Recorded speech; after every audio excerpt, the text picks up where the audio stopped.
Just put one foot in front of the other. Just take one more step and then take another. Just put one foot in front of the other. Just take one more step and then take another.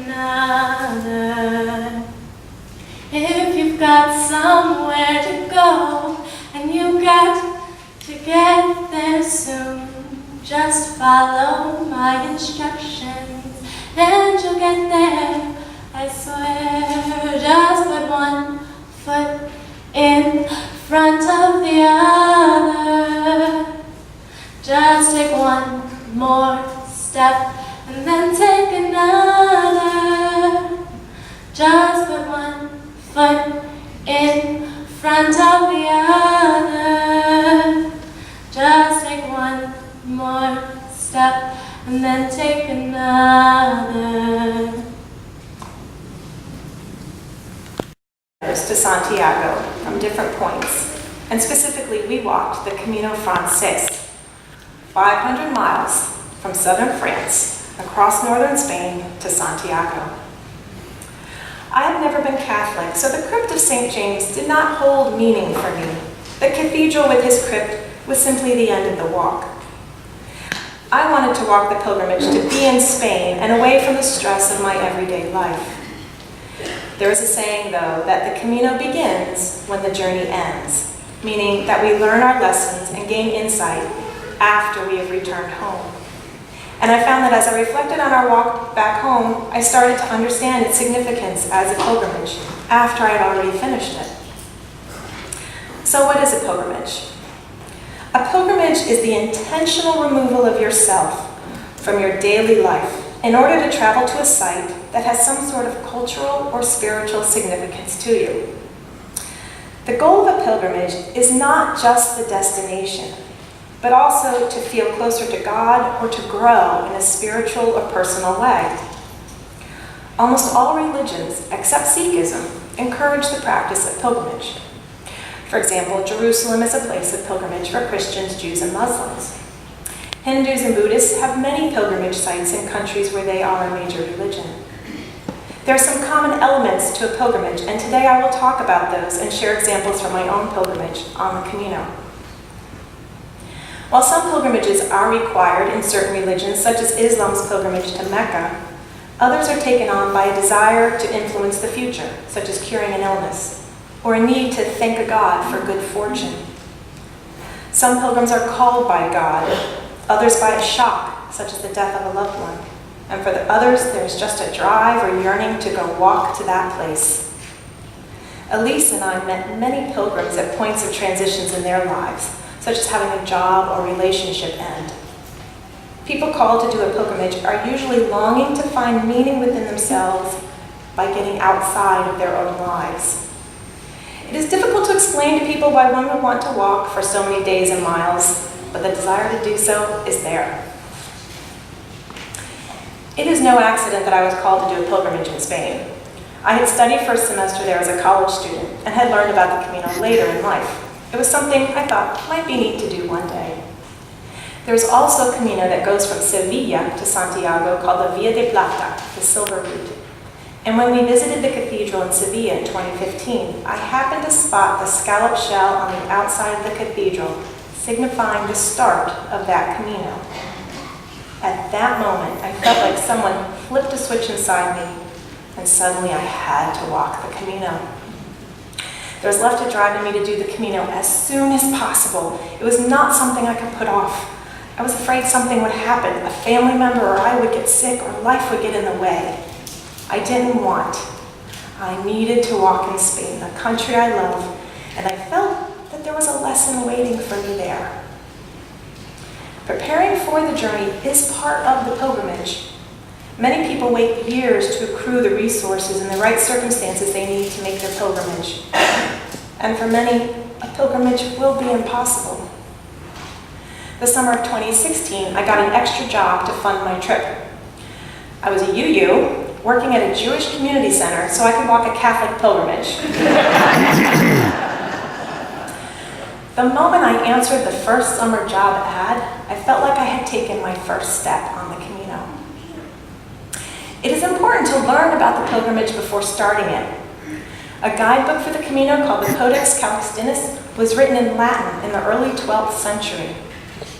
A guide to Jerusalem was written in the 4th century. Knowing what to bring, wear, and do can enhance the spiritual journey. For example, some pilgrimages require certain clothing. Buddhist pilgrims on the island of Shikoku in Japan wear a white jacket that symbolizes renunciation. And there are often sacred shrines along the journey that require an object or action to appreciate their significance or make an offering when they appear. In studying for the Camino, I learned that there is a large iron cross, Cruz de Ferro, at the top of a mountain. Pilgrims leave rocks there from home in memory of someone they lost, or to represent a burden they no longer want to carry in their hearts.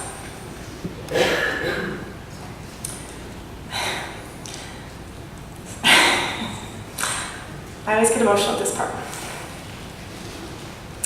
Knowing this, I asked Julie Brewer, Leon Hume's mom, for 2 stones.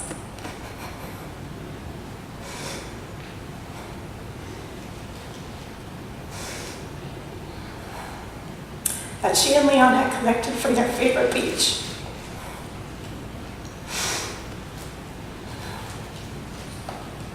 The family are members of First U, and Leon had died of cancer 1 year before.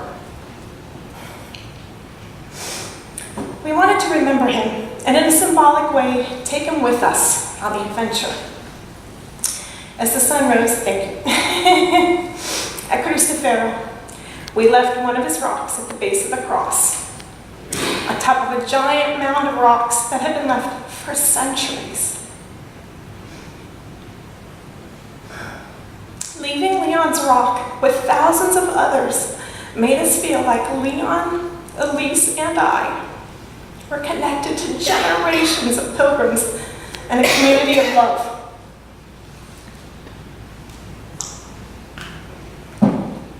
All right, that was the first hard part down. An important component of a pilgrimage is separation. According to the PBS series called Sacred Journeys, a pilgrimage, quote, rejects the safe and familiar. It asserts that one is freer when one frees oneself from daily obligations of family, work, and community, but also the obligations of science, reason, and technology. I think of it like removing as many confounding variables as possible from the experiment of life so we can better see who we really are. For example, after shedding all work demands and household demands, I realized that I did not know how to spend my time without having a to-do list. On the Camino, once you walked, showered, and washed your clothes, there was nothing else you had to do that day. And I struggled with feeling restless and guilty that I should be doing something. After a few weeks of walking, I was finally able to enjoy the albergue, a hostel for pilgrims, in the woods, whose only entertainment was watching the birds dip in the pond to eat bugs. The separation from my daily activities forced me to figure out how I really wanted to spend my time, and it taught me how to be still. One element of separation that I really enjoyed was being cut off from news, especially political news. Right, this was the first year of Trump in office. Friends and family were told to not send me any news unless it was something I needed to know. One friend forgot my rule and sent me a text about stupid political people in power. I ended up ruminating on it while walking that day and found that I lost my feeling of being centered and calm. Although feeling indignant towards others can make me feel superior, it took away my peace. But we are also called to separate from science and reason so that we can accept what the pilgrimage teaches us through moments of beauty or surprise. For example, someone with medical training might be able to tell me why, during my week of severe knee pain, my knee did not hurt for 2 hours as we briskly walked with a bright red backpack far ahead, always at our horizon. Once we caught up to the red backpack, we discovered it was our friend Safa, at that point sitting dazed on a bench from dehydration. We sat with her for a while and I gave her the water from one of my bottles. As soon as I got up to continue walking, my knee began to have stabbing pains again, and I'm sure there is a scientific reason for that. But on pilgrimage, it felt like I had just participated in a Camino miracle. To my pilgrim mind, my knee stopped hurting so I could provide Safa with the water she so desperately needed. According to the Sacred Journey series, quote, "The backbone of a sacred journey is the pain of the journey itself.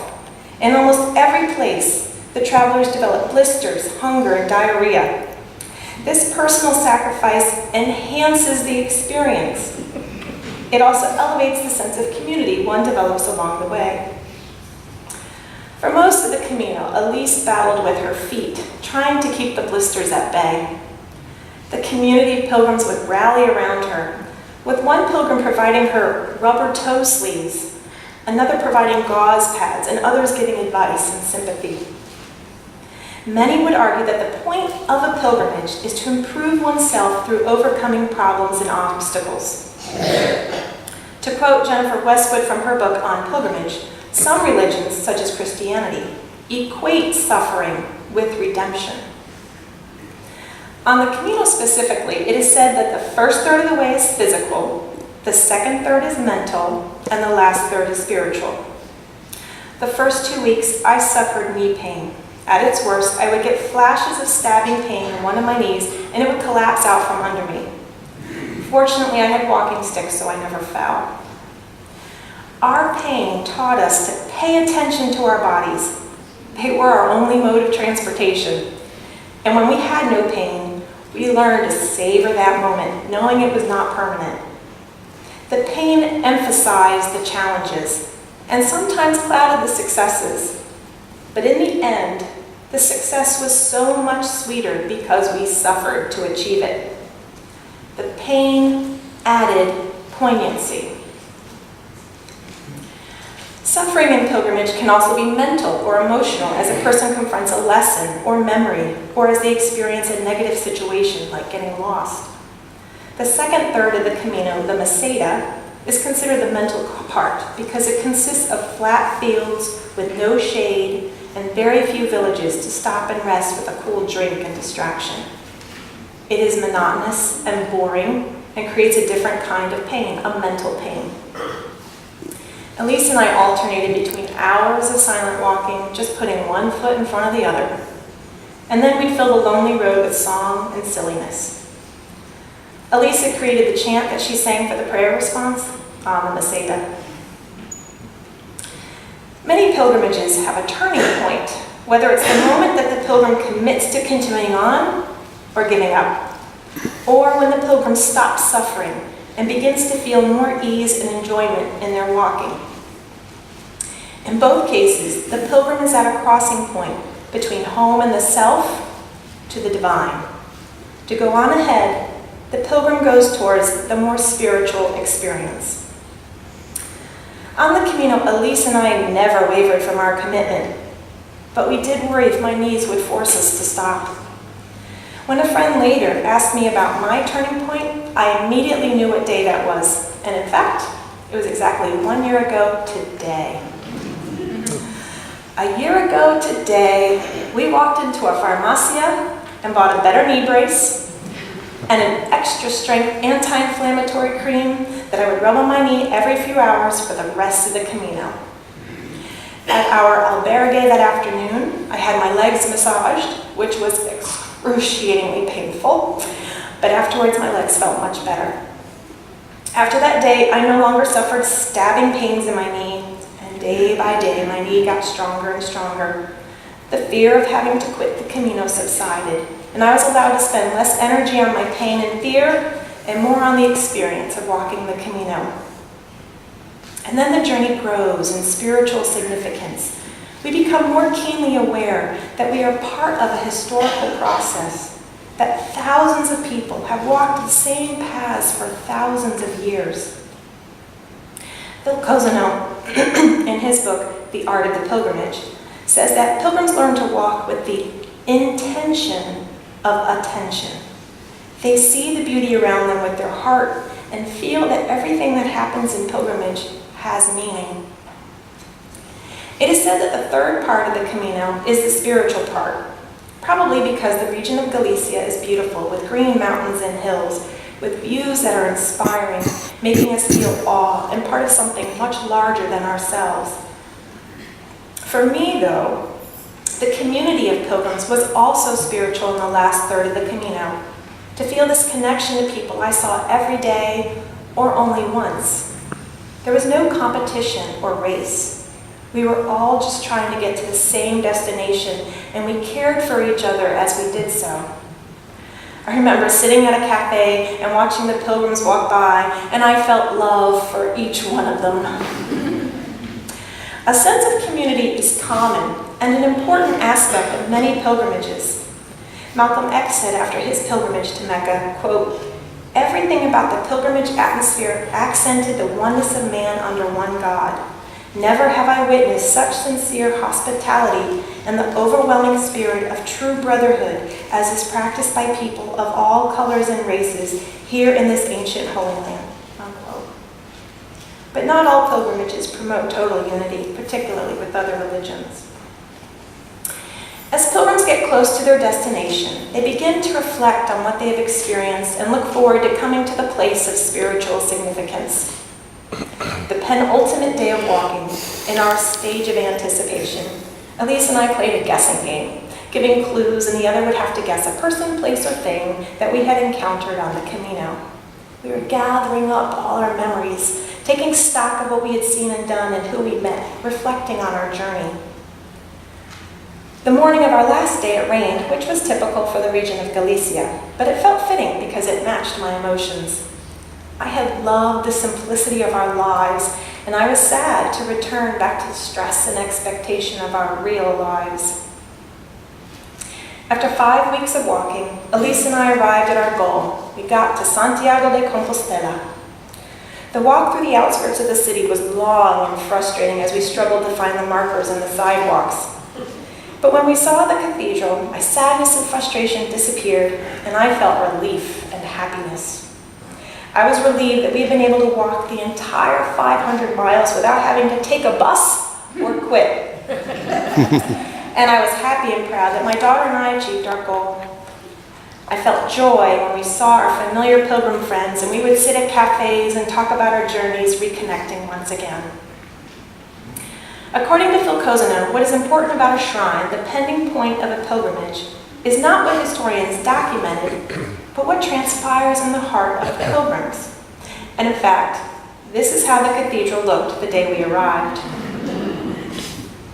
How did the pilgrims honor the source of the power that lured them there? For official religious pilgrimages, there is usually a climax when there is a religious ceremony or ritual that culminates the pilgrimage. It is thought that the climax brings awe, profound insight, healing, or intense joy. The climax of Hajj, the pilgrimage to Mecca, for example, is climbing Mount Arafat and praying there during the afternoon. Some of the pilgrimages in the Hindu religion have pilgrims bathe in the part of a river that is considered holy. In Santiago, there is a pilgrim's mass at noon every day. The day after we arrived in Santiago, Elise and I went to the mass, which was all in Spanish. The Catholic Mass itself, though, did not hold meaning for me.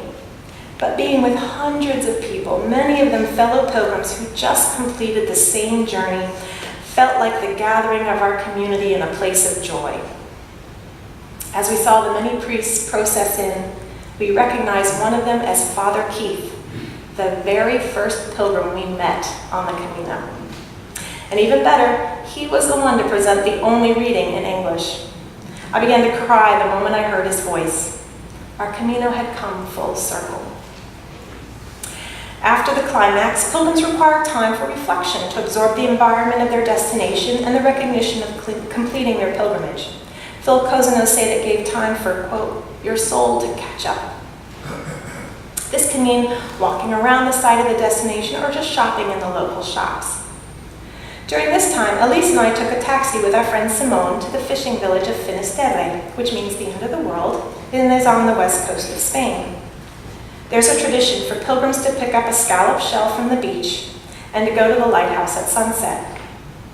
The weather was cold, wet, and windy that day, but we enjoyed walking the beach, running into friends, and talking about our caminos. Pilgrims will often give an offering of some kind in gratitude for the completion of their pilgrimage, or a sacrifice in the hopes of securing a blessing or miracle. On the Buddhist pilgrimage in Japan, pilgrims will light a candle as an offering to the Buddha and the dead. At 2 temples in India, Hindus shave their heads, sacrificing their hair to their gods. The evening at the lighthouse in Finisterre, Elise and I threw the second of Leon's rocks that we had carried with us all 500 miles, off the ledge we were on, towards the Atlantic Ocean and home. Elise spontaneously sat down on a boulder and sang Seasons of Love, which was sung at Leon's memorial. It was at that moment that my Camino ended. Letting go of Leon's rock signified we were done. I felt a shift inside, and I was no longer a pilgrim. I was a visitor. Going home is the final stage of the pilgrimage. Many pilgrims return home feeling changed, but friends and family cannot see the change or don't understand it. It is when the pilgrim returns home to their familiar world and feels its contrast with the world of pilgrimage that they discover the meaning of their journey. I had gone on the Camino feeling like there was a lesson waiting for me, but there were many lessons. I learned that some people, even those who loved me, did not recognize how strong I really was. And I was awed by the strength of my 14-year-old daughter. I learned what little I needed to survive and be happy, and how I need to ignore so many distractors like status and physical appearance in order to see the truth of a person. Next week, I will talk more about what I learned on the Camino. You do not need to travel to another country or religious site to do a pilgrimage. A place that has meaning for you can be the goal, and the action of getting there would be the pilgrimage. Pilgrimage is really about intention. As Jennifer Westwood wrote, pilgrimage is not about thinking, but about doing and feeling. In some ways, pilgrimage is like a really long walking meditation. How long you walk may impact the profundity of the experience, but you receive from your pilgrimage what you need. I wish you a buen camino.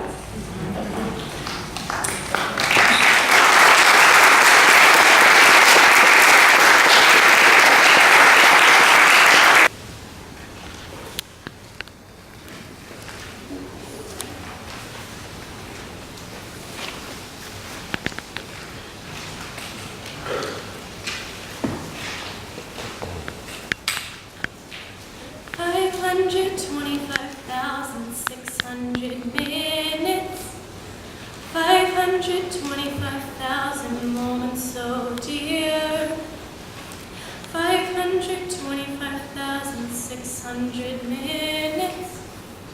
How do you measure I hear?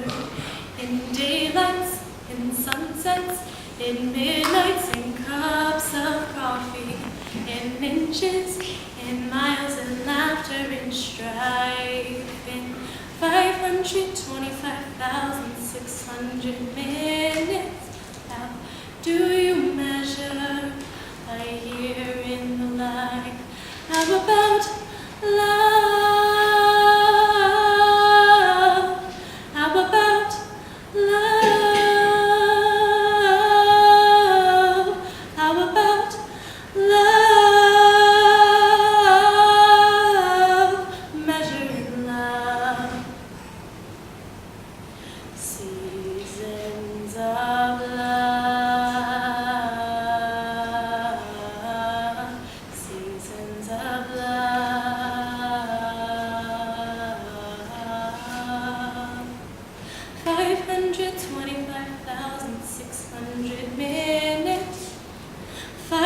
525,000 journeys to the land.